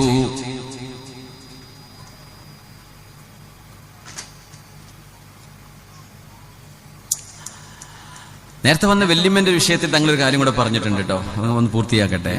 ഇന്ന ഹുസ്നൽ അഹദി മിനൽ ഈമാൻ. ആയിഷ ബീവി, ഞാൻ ആ ഉമ്മയോട് വല്ലാതെ അടുപ്പത്തിലും സ്നേഹത്തിലും ബഹുമാനത്തിലും സംസാരിച്ചതിൽ നിങ്ങൾക്ക് വിഷമം തോന്നിയോ? ഇന്ന ഹുസ്നൽ അഹദി മിനൽ ഈമാൻ. ഒരു മനുഷ്യനോട് നന്നായി പെരുമാറുന്നത് ഈമാനല്ലേ ആയിഷ? ഒരാളോട് നന്നായി പെരുമാറണ്ടേ? അതുകൊണ്ടാണ് ഞാൻ അങ്ങനെ പെരുമാറിയത്. നമ്മുടെ വീട്ടിലേക്ക് ഒരാൾ വന്നു, ഒരുപക്ഷെ ആ നാട്ടിലെ ഏറ്റവും കുരുത്തം കെട്ട ആളായിരിക്കും ചിലപ്പോ, പക്ഷേ നമ്മുടെ വീട്ടിൽ വന്ന് അവർക്ക് ചായ കൊടുക്കണം, കയറിയിരിക്കാൻ പറയണം, ഭക്ഷണം കൊടുക്കണം, സന്തോഷിപ്പിക്കണം. എന്തേ? നമ്മൾ നമ്മുടെ വീട്ടിലേക്ക് ഒരു അതിഥിയെ സ്വീകരിക്കുകയാണ്. മനുഷ്യന്മാര് അയാളൊരു കൊള്ളാത്ത മനുഷ്യനാന്ന് പറയരുത് എന്നാണ്, അയാളുടെ പോരക്ക് പോവാണ്ടിരിക്കുക നല്ല, അങ്ങനെ പറയരുത്. ഒരു മനുഷ്യൻ മോശ സ്വഭാവക്കാരനാണെന്ന് പറയുന്നത് മുഅ്മിനീങ്ങളെ പറ്റി പറയാൻ പാടില്ല. എത്ര മോശപ്പെട്ട ആളാണെങ്കിലും തങ്ങൾ അവരോട് ഏറ്റവും നന്നായിട്ട് പെരുമാറാം. അങ്ങനെ ഉണ്ടായിട്ടുണ്ട്. ആയിഷ ബീബി റളിയല്ലാഹു അൻഹ ഒരു അനുഭവം പറയുന്നുണ്ട്. തങ്ങൾക്ക് തീരെ ഇഷ്ടമല്ല അയാളെ, പക്ഷെ അദ്ദേഹം വന്നപ്പോഴേ തങ്ങൾ റൂമിൽ വിരിപ്പണ് വിരിച്ചെടുത്തിട്ട് അവിടെ ഇരിക്കാൻ പറഞ്ഞു. അന്നത്തെ സോഫയ്ക്ക് അത്രേ ഉള്ളൂ, വിരിപ്പ് വിരിച്ചിട്ട് അവിടെ ഇരിക്കാൻ പറഞ്ഞു. അയാളോട് കുറെ വർത്തമാനം പറഞ്ഞു, എന്നിട്ട് അയാൾ എണീറ്റ് പോവാണ്. അപ്പൊ ആയിഷ ബീബി ചോദിച്ചു, പൊന്നാര നബിയെ, നിങ്ങൾക്ക് അയാളെ തീരെ ഇഷ്ടമല്ലല്ലോ. അതെ ആയിഷ, പിന്നെ എന്തിനാ നിങ്ങൾ ഇത്രയും നേരം അയാൾ വേഗം വിരിച്ചു വിട്ടാൽ പോരായിരുന്നു എന്ന് ചോദിച്ചു. അപ്പൊ പറഞ്ഞു, ആയിഷ, ഞാനൊരു മോശ സ്വഭാവക്കാരനാണ് എന്ന് പറയപ്പെടുന്നത് എനിക്കിഷ്ടമല്ല ആയിഷ. കാരണം ഇതൊക്കെ നാട്ടിലത്തെ CCTV ആയിരിക്കുവേ. ഈ ഒരാൾ മതിയാവും നാട് മൊത്തം പറഞ്ഞു നടന്ന ഫസാദ് ഉണ്ടാക്കാൻ. ചില ആളുകൾ അങ്ങനെ ട്രീറ്റ് ചെയ്യേണ്ടി വരും, ഇല്ലെങ്കിൽ അവരാകെ പ്രശ്നമാക്കും. പക്ഷേ സൽസ്വഭാവം മുഅ്മിനിന്റെ കൂടെ പിറപ്പാണ്. ഇന്ന ഹുസ്നൽ അഹദി മിനൽ ഈമാൻ. നല്ല പെരുമാറ്റം ഈമാനിന്റെ അടയാളമല്ലയോ ആയിഷ? അതുകൊണ്ടാണ് ഞാൻ അവരോട് അത്രമേൽ സൗമ്യതയോടെ സ്നേഹത്തോടെ പെരുമാറിയത്. ഖദീജ ബീവി ജീവിച്ചിരിക്കുന്ന കാലത്ത് വരാറുണ്ടായിരുന്ന ഉമ്മയാണത്. ഹാല ബീവി കടന്നു വരുമ്പോഴും നബി തങ്ങൾ സല്ലല്ലാഹു അലൈഹി വസല്ലം തങ്ങൾ ഉച്ചനേരത്ത് കിടക്കുകയാണ്, വിശ്രമിക്കുകയാണ്. അപ്പോഴാണ് ബീവി റളിയല്ലാഹു അൻഹ വന്നത്. തങ്ങൾ എഴുന്നേറ്റു, ഫർതഅലഹ, ആവേശത്തോടെ എഴുന്നേറ്റു. അതാണ് ഫർതഅലഹ. അങ്ങനെ അങ്ങോട്ട് ചെന്നപ്പോ ആയിഷ ബീവി റളിയല്ലാഹു തആല അൻഹയ്ക്ക് അപ്പോഴും ഒരു ചെറിയൊരു പ്രശ്നം തോന്നി. ബീവി റളിയല്ലാഹു തആല അൻഹ ചോദിച്ചു, എന്തേ എന്ന് ചോദിക്കുമ്പോ ഹബീബായ നബി തങ്ങളുടെ മറുപടി എന്താണ്? പൊന്നാര ഖദീജ ആയിഷ, ഹാലയുടെ ശബ്ദം കേട്ടപ്പോൾ, ഹാലയുടെ അസ്സലാമു അലൈക്കും യാ റസൂലല്ലാഹ് എന്ന് ഹാലയുടെ സലാം കേട്ടപ്പോൾ എനിക്കെന്റെ ഖദീജയുടെ അസ്സലാമു അലൈക്കും എന്ന് ഓർമ്മ വന്നു. ആ ശബ്ദം ഖദീജയുടെ ശബ്ദം തന്നെ. എത്ര കൊല്ലം കഴിഞ്ഞിട്ടേ പറയണെന്നറിയോ? അതാണ് ഹബീബിന്റെ സ്നേഹം, അതാണ് കുടുംബ ബന്ധം, അതാണ് ഭാര്യയും ഭർത്താവും എന്ന് പറയുന്ന ബന്ധം. അങ്ങനെയാണ്. നമ്മുടെ വീട്ടിൽ സന്തോഷമുണ്ടോ, നമുക്ക് ജീവിതത്തിൽ സന്തോഷം ഉണ്ടാവും. അല്ലാതെ നമ്മൾ നാട്ടുകൂടെ പോരെ നടന്നിട്ടൊന്നൊരു കാര്യമില്ല. പുരക്ക് ചെന്ന് സമാധാനം ഇല്ലെങ്കിൽ പിന്നെ എന്ത് സമാധാനമാണ്? അതുകൊണ്ട് ഏറ്റവും നല്ല സ്വഭാവവും നല്ല സ്നേഹവും നമ്മൾ കൊടുക്കേണ്ടത് നമ്മുടെ വീട്ടുകാർക്കാണ്. അത് നമ്മൾ കൊടുത്തിട്ടില്ലെങ്കിൽ കൊടുക്കണ വീട്ടുകാരെ പോലെ പോകും. അതാ സംഭവിക്കുന്നത്. നമ്മളത് കൊടുക്കണം, അതിൽ പിശിക്കരുത്. പെണ്ണുങ്ങളും പിശിക്കരുത്. ഭർത്താക്കന്മാരോട് നല്ല നിലക്ക് സ്നേഹത്തോടെയുള്ള വാക്കുകൾ പറയാം. നമുക്ക് ഇച്ചിരി ദേഷ്യമൊക്കെ വന്നൊരു പെണ്ണുങ്ങളുടെ പ്രകൃതത്തിൽ അങ്ങനെയുണ്ടെന്ന് തങ്ങൾ പറയാറുണ്ട് സ്വല്ലല്ലാഹു അലൈഹി വസല്ലം. പറയുമ്പോഴൊക്കെ വാക്കൊക്കെ പിന്നെ ആലോചിക്കുക, അങ്ങനെ പറയാൻ പാടില്ലായിരുന്നു എന്ന്. എന്നാലും ഒന്ന് നന്നാക്കി പറയും. തങ്ങൾ പറഞ്ഞു, മാ ഖദബ മൻ അസ്ലഹ ബൈന ഇത്നൈൻ. രണ്ടാളുകളെ മസ്ലഹത്ത് ചെയ്യാൻ വേണ്ടി ഒരു മനുഷ്യൻ ചിരി നുണയൊക്കെ പറഞ്ഞെന്ന് വിചാരിച്ചത് നുണയല്ല. എങ്ങനെ? രണ്ടാളും കണ്ട അങ്ങോട്ടോട് കൊല്ലുമെന്ന് പറഞ്ഞ് നടക്കാണ്. അങ്ങനത്തെ പിന്നെ മൂപ്പർക്ക് നിങ്ങളോട് നന്നാവണമെന്ന് ഭയങ്കര ആഗ്രഹമുണ്ട്, പക്ഷെ നിങ്ങളിത് വീട്ടിലേക്ക് വരുമ്പോൾ ഇറക്കി വിട്ടാലോ എന്ന് പേടിച്ചിട്ടാ. അവിടെ പറയും, പുറത്ത് പോയിട്ട് പറയാം തന്നെ നിങ്ങളോട് നന്നാവണമെന്ന് മൂപ്പർക്കുണ്ട്. അപ്പൊ ഇവർ രണ്ടാളെ മനസ്സിലും അങ്ങനെയാണ്. അവർ കണ്ടുമുട്ടുമ്പോൾ കെട്ടിപ്പിടിച്ച് കരയും, അവർ നന്നാവും. ഇയാൾ പറഞ്ഞ നുണയായിരിക്കും ചിലപ്പോൾ. രണ്ടാൾക്ക് അങ്ങനെ പൂതി ഉണ്ടായിട്ടേ ഇല്ല, പക്ഷെ ആ നുണ പറഞ്ഞത് നുണയല്ല. എന്തേ? അത് രണ്ടാളെ നന്നാക്കാൻ വേണ്ടി നിങ്ങൾ പറഞ്ഞതാണ് സ്വല്ലല്ലാഹു അലൈഹി വസല്ലം. പിന്നെ പറഞ്ഞു, വഹദീസുൽ മർഇ മഅ സൗജതിഹി.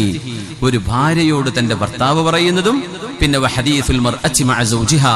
ഒരു ഭർത്താവിനോട് ഭാര്യ പറയുന്നതിലും ഇച്ചിരി ഇങ്ങനെ കുറച്ച് മസാലയൊക്കെ, എങ്ങനെ നിങ്ങൾ എന്നിട്ട് ഏറ്റവും നല്ല പുയ്യാപ്പിളാന്നൊക്കെ പറയും ഇവിടെ. അപ്പൊ ഇയാൾ അങ്ങോട്ട് വിടി, നിന്റെ അത്ര സൗന്ദര്യമുള്ള ഒരു പെണ്ണിന് എനിക്ക് ഭാഗ്യമല്ലേ നിന്നെ ഞാൻ കല്യാണം കഴിച്ചത്. ശരിക്കും ശരിക്കും ആ നോണയൊക്കെ പറയണ്ടാവുക, പക്ഷെ അതിൽ കുഴപ്പമില്ല. പിന്നെ ഓവറായിട്ട് സോപ്പിട്ടാൽ കള്ളി പൊളിയിട്ടോ, ഒരു പാകത്തിനെ പറയാൻ പറ്റുള്ളേ. എല്ലാത്തിനും ലെവലുണ്ടല്ലോ, ഒരു ഓവറാവരുത്, എങ്ങണ്ടല്ലോ തോന്നരുത് അവർക്ക്. ഇതെന്തിനാണെന്നറിയോ? സ്നേഹം ഉണ്ടാവാൻ അതൊക്കെ ആവശ്യമാണ്. ഇത് നമ്മൾ കൊടുത്തില്ലെങ്കിൽ ഇൻസ്റ്റാഗ്രാമിൽ ആരെങ്കിലും എഴുതി വിടും, അപ്പോൾ അവരിപ്പോ പോകും. പിന്നെ എന്ത് നമ്മൾ വാപ്പിളിച്ചിട്ട് കാര്യമുണ്ടോ? അതുകൊണ്ട് രണ്ടുപേരും അങ്ങോട്ടും ഇങ്ങോട്ടൊക്കെ സ്നേഹത്തിന്റെ വർത്തമാനങ്ങൾ പറയാ. 60 വയസ്സാകുമ്പോഴേക്കും ഉമ്മ കോലായിലും വാപ്പ വടക്കണിയിലും ഇങ്ങനെ കിടക്കണ്ട, രണ്ടാളും ഒരു റൂമിൽ തന്നെ കിടന്നോ, ഒരു കുഴപ്പമില്ല. എന്നാലും മക്കൾ എന്ത് ഈ മക്കളൊക്കെ ഉണ്ടായത് നിങ്ങൾക്ക് രണ്ടാൾക്കല്ലേ, ഇനിയിപ്പോ എന്ത് വിചാരിക്കാനാ? ഒരുമിച്ച് കിടക്ക്, നിങ്ങൾ ഒരുമിച്ച് ഉറങ്ങുന്നതിന് എന്ത് കുഴപ്പമുള്ളത്? നാണക്കേട്. രണ്ടാളും ഒരു റൂമിൽ 2 കട്ടിലിടുക, നിങ്ങൾ ആ മൂലക്കിന്നെ തൊടാൻ വരരുതേ. പൊന്നാരോ 60-70 കഴിഞ്ഞിട്ട് എന്ത് തൊട്ടാലും എന്ത് സംഭവിക്കാനാ? അതുകൊണ്ട് പേടിക്കേണ്ട, ഒരുമിച്ചിരിക്കേ. നിങ്ങൾ ഒരുമിച്ച് സ്നേഹത്തോടെ മരണം വരെ കഴിയുന്നതാണ് അള്ളാഹുവിന് ഇഷ്ടം. ശരീരം കൊണ്ട് അകലുമ്പോ മനസ്സുകൊണ്ട് അകലും. അതിൻ്റെ ഇടയിൽ നിങ്ങൾക്ക് മനസ്സുകൾക്ക് പൊരുത്തമുണ്ടാകാൻ പറയുന്ന വാക്കുകളിൽ ഇച്ചിരി കളവ് കയറിപ്പോയാലും അത് നുണയായിട്ട് അള്ളാഹു എഴുതൂലെന്നും അതിന് കൂലിയുണ്ടെന്നും റസൂലുള്ളാഹി സ്വല്ലല്ലാഹു അലൈഹി വസല്ലം. എന്തിനെന്നറിയോ? നമ്മുടെ വീടുകൾ സുരക്ഷിതമാവണം, നമ്മുടെ വീടുകൾ സന്തോഷത്തിന്റെ വിളനിലകളാവണം. ഇപ്പോ ഭാര്യയെ ഭർത്താവിന് വേണ്ട, ഭർത്താവിനെ ഭാര്യ, ഊർക്ക് വേണ്ട നാട്ടുകാരെയാണ്. അങ്ങനെ ആവരുത്. ഇത് വലിയൊരു ദുരന്തമാണ്. സോഷ്യൽ മീഡിയ വന്നതുകൊണ്ടുണ്ടായ വലിയൊരു ദുരന്തം. എല്ലാവരും എന്റെ ഭർത്താവിന് റൊമാൻസ് ഇല്ല എന്ന് ഭാര്യ, എന്റെ ഭാര്യ അങ്ങനെ ഉരുട്ടിപ്പോവല്ലേ എന്ന് ഭർത്താവ്. എവിടെ? എന്തിനങ്ങനെ പറയണം?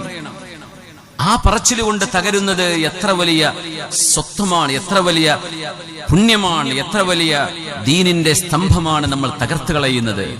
വീടെന്നത് സ്വർഗമാണ്. അല്ലാഹു നമ്മുടെ വീടുകൾക്ക് സന്തോഷം നൽകട്ടെ. ആമീൻ യാ റബ്ബൽ ആലമീൻ.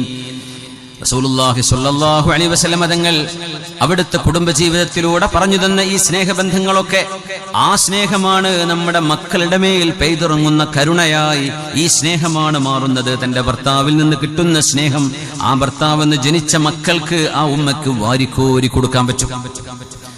തന്റെ ഭാര്യയിൽ നിന്ന് കിട്ടുന്ന പെരുമാറ്റവും നല്ല ബഹുമാനവും ആദരവും തന്റെ ഭർത്താവിന് അനുഭവിക്കുമ്പോൾ ആ മക്കള്, ആ വീട്ടിൽ ജനിക്കുന്ന മക്കള് സന്തുഷ്ടരാണ്. രണ്ടുപേരും അവരെ സ്നേഹിക്കും. മക്കളെ എങ്ങാനും നമ്മൾ സ്നേഹിക്കാതെ വളർത്തുകയാണെങ്കിൽ നമ്മുടെ മക്കൾ വഴിതെറ്റിപ്പോകാൻ സാധ്യത കൂടുതൽ. എന്റെ ഉമ്മയും വാപ്പയും എന്നെ സ്നേഹിക്കുന്നില്ല, പിന്നെയോ അത് നാട്ടുകാരിൽ നിന്ന്, എന്റെ സ്കൂളിൽ നിന്ന്, കൂട്ടുകാരിൽ നിന്ന് കിട്ടണം എന്നവര് വിചാരിക്കും. അതിനിടവരുത്തരുത്. ഉമ്മമാർ, അൽ ഉമ്മു മദ്റസത്തുൻ ഇദാ അഅദത്തഹാ അഅദത്ത ജീലൻ ത്വയ്യിബൽ അറാഖി. ഉമ്മ എന്നത് ഏറ്റവും നല്ല മദ്രസയാണ്. ഉമ്മ എന്ന് പറയുന്നത് ഏറ്റവും ആദ്യത്തെ സ്കൂളാണ്, ആദ്യത്തെ ദർസാണത്, ആദ്യത്തെ പള്ളിക്കൂടമാണത്, ആദ്യത്തെ അറബി കോളേജ്, ആദ്യത്തെ കോളേജ് എല്ലാം ഉമ്മയാണ്. ഉമ്മയാണ് എല്ലാം. ആദ്യത്തെ പാഠശാല ഉമ്മയാണ്. എന്തൊരു നല്ല അർത്ഥവത്തായ വാക്കല്ലേ അത്. അൽ ഉമ്മു മദ്റസത്തുൻ ഇദാ അഅദത്തഹാ അഅദത്ത ജീലൻ ത്വയ്യിബൽ അറാഖി. ഏറ്റവും നല്ല വീടായി നമ്മുടെ വീട് മാറും, നമ്മുടെ ഭാര്യ, നമ്മുടെ കുഞ്ഞുങ്ങളുടെ ഉമ്മ ഏറ്റവും നല്ല മദ്രസയായി മാറുമ്പോൾ റസൂലുള്ളാഹി സ്വല്ലല്ലാഹു അലൈഹി വസല്ലം തങ്ങളുടെ സ്വഹാബിമാർ അത് മനസ്സിലാക്കി, താബിഉകൾ അത് മനസ്സിലാക്കി. വലിയ വലിയ മഹാരഥന്മാരായ ആളുകൾ ലോകത്ത് ഉടലെടുത്തത് നല്ല ഉമ്മമാരിലൂടെയാണ്. ഉമ്മമാരുടെ പ്രാർത്ഥന. മക്കൾക്ക് വേണ്ടി ദുആ ചെയ്തു കൊടുക്കും. ഉമ്മമാരെ മക്കൾക്ക് വേണ്ടി ദുആ ചെയ്തു കൊടുക്കും. നല്ല ഹൈ ഫീസുള്ള സ്കൂളിൽ കൊണ്ടുപോയി ചേർത്തുകൊണ്ട് മാത്രമായില്ല, നിങ്ങൾ മക്കൾക്ക് വേണ്ടി ദുആ ചെയ്തു കൊടുക്കും. എപ്പോഴും ദ്വാരക്കും. നമുക്ക് വേണ്ടി ദ്വാരക്കുമ്പോഴൊക്കെ നമ്മുടെ ഭർത്താവിന്, നമ്മുടെ മാതാപിതാക്കൾക്ക്, നമ്മുടെ മക്കൾക്ക്, നമ്മുടെ ഉമ്മത്തിന്, നമ്മുടെ സമൂഹത്തിന് ദ്വാരക്കണം. എല്ലാവരും ഉൾക്കൊള്ളിക്കണം. അതും കൂടെ പറയാം. ഞാനും എൻ്റെ കുട്ടികളും എൻ്റെ കുടുംബം അങ്ങനെ മാത്രം ചുരുങ്ങിപ്പോവരുത്. നമ്മുടെ പ്രാർത്ഥന നമ്മുടെ സഹോദരി സഹോദരന്മാരായി ഭൂമി ലോകത്തുള്ള സർവർക്കും വേണം. എല്ലാവർക്കും സന്തോഷം വരണം. എല്ലാവരും റാഹത്തിലാവണം. ലോകത്ത് യുദ്ധമുണ്ടാകരുത്, ലോകത്ത് അതിക്രമങ്ങൾ ഉണ്ടാകരുത്, കലാപങ്ങൾ ഉണ്ടാകരുത്. നമ്മുടെ വീടിന് വേണ്ടി പ്രാർത്ഥിക്കുന്നത് എന്തോ ലോക മനുഷ്യർക്ക് വേണ്ടി ദുആ ചെയ്യണം. പ്രത്യേകിച്ച് മുഅ്മിനീങ്ങൾക്ക് വേണ്ടി ദുആ ചെയ്യണം. ഉമ്മമാരുടെ പ്രാർത്ഥനയാണ്. 4 വയസ്സുള്ളപ്പോൾ മഹാനായ ബുഖാരി ഇമാമിന്റെ ഉമ്മയുടെ ബുഖാരി ഇമാം എന്ന ആ കൊച്ചുമോൻ, ബുഖാരി ഇമാമിന്റെ പേരെന്താ? മുഹമ്മദ് ബിൻ ഇസ്മായിൽ അൽ ബുഖാരി. ഞാൻ ഇന്നിപ്പോ രാത്രി പോയി, നാളെ ഉച്ചയോടുകൂടെ നാളെ മഗ്രിബോടുകൂടെ എത്തുന്നത് ബുഖാരി ഇമാമിന്റെ നാട്ടിലേക്കാണ്. സമർഖന്ദിലാണ് മഹാന്റെ മഖാമുള്ളത്. ഇൻഷാ അല്ലാഹ് അല്ലാഹു തൗഫീഖ് ചെയ്യുകയാണെങ്കിൽ ഇമാം ബുഖാരി തങ്ങളുടെ ഖബർ എവിടെയാണ്? സമർഖന്ദിലാണ്. 4 വയസ്സുള്ളപ്പോ, ചില റിവായത്തിൽ 2 വയസ്സായിരുന്നപ്പോ കണ്ണിന്റെ കാഴ്ച, വസൂരി പിടിപെട്ടതാ, കണ്ണിന്റെ കാഴ്ച നഷ്ടപ്പെട്ടു. ബുഖാരി ഇമാമിന്റെ കാഴ്ച പോയി. കാഴ്ചയുള്ള ഒരാൾക്കത് നഷ്ടപ്പെടുന്നത് ഭയങ്കര പ്രയാസമാണ് അല്ലെ? ഷുഗർ വന്നിട്ടോ അല്ലാതെയൊക്കെ. അല്ലാഹു അത്തരം അസുഖങ്ങൾ വന്നവർക്ക് അല്ലാഹുവേ നീ വളരെ പെട്ടെന്ന് ആ കാഴ്ച തിരിച്ചു കൊടുക്കണേ പടച്ചോനെ, നിനക്കതിന് കഴിയുമല്ലോ റബ്ബേ, ശിഫ കൊടുക്കണേ റബ്ബേ. ഇത്തരം പരീക്ഷണങ്ങൾ കൊണ്ട് പരീക്ഷിക്കരുതേ തമ്പുരാനെ. ആമീൻ യാ റബ്ബൽ ആലമീൻ. ഇമാം ബുഖാരി തങ്ങളുടെ പ്രിയപ്പെട്ട ഉമ്മ അങ്ങനെ പ്രാർത്ഥിക്കാൻ തുടങ്ങി. ബുഖാരി ഇമാമിന് അനുജനില്ല, ജ്യേഷ്ഠനില്ല, ആങ്ങളയില്ല, പെങ്ങളില്ല. ബുഖാരി ഇമാമിന്റെ പിതാവ് ചെറുപ്പത്തിൽ കുട്ടിയായിരിക്കെ, ബുഖാരി ഇമാമ് കുട്ടിയായിരിക്കെ മരിച്ചുപോയി. യതീമായി വളർന്ന മോനാണ്. അസഹുൽ കുതുബി ബഅദ കിതാബില്ലാഹി സ്വഹീഹുൽ ബുഖാരി എന്ന് ലോക പണ്ഡിത സഭ ഒന്നിച്ച് അംഗീകരിച്ച ലോക പണ്ഡിതന്മാർക്ക് അഭിപ്രായ വ്യത്യാസമില്ലാത്ത വിധം വിശുദ്ധ ഖുർആൻ കഴിഞ്ഞാൽ പിന്നെ ആധികാരികതയും സത്യസന്ധതയുടെയും 2ാമത്തെ കിതാബ് സ്വഹീഹുൽ ബുഖാരിയാണ്. ബുഖാരി ഇമാമിന്റെ സ്വഹീഹ് എന്ന ഗ്രന്ഥമാണ്. ആ ഗ്രന്ഥത്തിന്റെ രചയിതാവ്, ഹദീസുകൾ സമാഹരിച്ചിട്ടുള്ള ലോകത്തിന്റെ പണ്ഡിതൻ, അഹ്ലുസുന്ന വൽ ജമാഅത്തിന്റെ ഇമാമുന മുഹമ്മദ് ബിൻ ഇസ്മാഈൽ ബുഖാരി 4 വയസ്സായപ്പോ കണ്ണിന്റെ കാഴ്ച വസൂരി വന്ന് പിടിപെട്ടപ്പോ പ്രിയപ്പെട്ട ഉമ്മ ദുആ ഇറക്കുകയാണ്, അല്ലാഹുവേ എന്റെ മോന് കാഴ്ച കൊടുക്കണേ. എന്റെ മോനെ ഞാൻ ഹദീസുകൾ പഠിപ്പിച്ച് നിന്റെ ദീനിന്റെ സംരക്ഷകനായി ലോകത്ത് ദഅവത്ത് ചെയ്യാൻ പറ്റുന്ന ഒരു ആലിമായി വളർത്തണമെന്ന് ആഗ്രഹമുണ്ടല്ലാ എന്ന് പറഞ്ഞ് സുബഹി നിസ്കാരത്തിന്റെ മുമ്പ് എഴുന്നേറ്റ് നിന്നുകൊണ്ട് ആ ഉമ്മ ദുആ ചെയ്യുമായിരുന്നു. റബ്ബേ അല്ലാഹുമ്മ റുദ്ദ ബസറ ഇബ്നി, എന്റെ കുഞ്ഞിന്റെ കണ്ണിന്റെ കാഴ്ച നീ തിരിച്ചു കൊടുക്കണേ അല്ലാഹ്. അങ്ങനെ ഒരു രാത്രി ഉമ്മാക്ക് സ്വപ്നം കണ്ടു. ചില ഉത്തരങ്ങളൊക്കെ അങ്ങനെ, ചിലർ നല്ല സ്വപ്നം കാണുന്നവരുണ്ട്. ആ സ്വപ്നം പകലുപോലെ പുലരും ചെയ്യും. ഇഷ്ടപ്പെട്ടവരോട് പറഞ്ഞാൽ മതി, നാട്ടുകാരോട് പറഞ്ഞെടുക്കണ്ട. അത് എന്നുണ്ടാവില്ല, കുറച്ച് സമയം ഉണ്ടാവില്ല, പിന്നെ അങ്ങ് പോകും. ചില സ്വപ്നങ്ങൾ അങ്ങനെ പകലുപോലെ ഫലഖിൽ ഫജ്ർ, പ്രഭാതം പോലെ തെളിഞ്ഞു വരുന്നതാണ് ചില സ്വപ്നങ്ങൾ. ചില സാത്വികയായ പെണ്ണുങ്ങൾ അങ്ങനെ കാണും, ആണുങ്ങൾ കാണുന്നുണ്ടാവും. ചില സ്വപ്നങ്ങൾ കണ്ടാൽ അങ്ങനെ സംഭവിക്കും. ചിലത് അങ്ങനെയാണ്. അത് ആത്മാക്കളുടെ റൂഹുകളുടെ കമ്മ്യൂണിക്കേഷനാണ്. റൂഹുകൾക്ക് നമുക്ക് ആക്സസ് ഇല്ലാത്തത് റൂഹിന് ആക്സസ് ഉണ്ടാവും. അവർക്കത് കാണാൻ പറ്റും, അറിയാൻ പറ്റും നേരത്തെ. ബീവി പറയുന്നു, ബുഖാരി ഇമാമിന്റെ ഉമ്മ പറയുകയാണ്, ഞാൻ സ്വപ്നം കണ്ടു, എന്റെ മോന് കണ്ണിന്റെ കാഴ്ച അല്ലാഹു തിരിച്ചു നൽകുന്നത് ഞാൻ സ്വപ്നത്തിൽ കണ്ടു. എന്റെ മോനെ ഞാൻ ഉറക്കത്തിൽ എഴുന്നേൽപ്പിക്കുമ്പോൾ പറഞ്ഞു, മോനെ അബിശ്ർ, സന്തോഷിക്കണേ മോനെ, സന്തോഷിക്കണേ എന്ന് പറഞ്ഞു. മോനെ നിന്റെ കണ്ണിന്റെ കാഴ്ച അല്ലാഹു എനിക്ക് തിരിച്ചു തന്നത് ഞാൻ കണ്ടു മോനെ, അതുകൊണ്ട് കണ്ണ് തുറന്നു നോക്ക് എന്ന് പറഞ്ഞപ്പോ ആ കണ്ണ് തുറന്നുകൊണ്ട് ബുഖാരി ഇമാം എന്ന കൊച്ചുമോൻ മുഹമ്മദ് എന്ന മോന് പറഞ്ഞു, ഉമ്മാ എനിക്ക് നിങ്ങളെ കാണുന്നുണ്ടല്ലോ. കണ്ണിന്റെ കാഴ്ച കിട്ടിയപ്പോൾ ആദ്യം കണ്ടത് ആ ഉമ്മയുടെ മുഖമാണ്. ആ ഉമ്മയുടെ പ്രാർത്ഥനയാണ് മഹാനവറുകൾ ഇസ്ഹാഖ് ഇബ്നു റാഹവൈഹി എന്ന് പറയുന്ന പ്രഗത്ഭനായ ഹദീസ് പണ്ഡിതന്റെ അരികത്ത് ചെന്ന് ഹദീസ് പഠിച്ചിട്ട് ലോകത്തിന്റെ നാനാഭാഗങ്ങളിലുമുള്ള ഹദീസിന്റെ മുഹദ്ദിസുമാരെ കണ്ട് പരിചയപ്പെട്ട് അവരുമായി ഈ കൂടെ ഇരുന്ന് വർഷങ്ങളോളം കഠിനാധ്വാനം ചെയ്ത് ഇൽമ് പഠിച്ചുകൊണ്ടാണ് സ്വഹീഹുൽ ബുഖാരി മഹാനവറുകൾ സമാഹരിക്കുന്നത്, ഹദീസുകൾ സ്വഹീഹുകൾ സമാഹരിക്കുന്നത്. പ്രിയപ്പെട്ട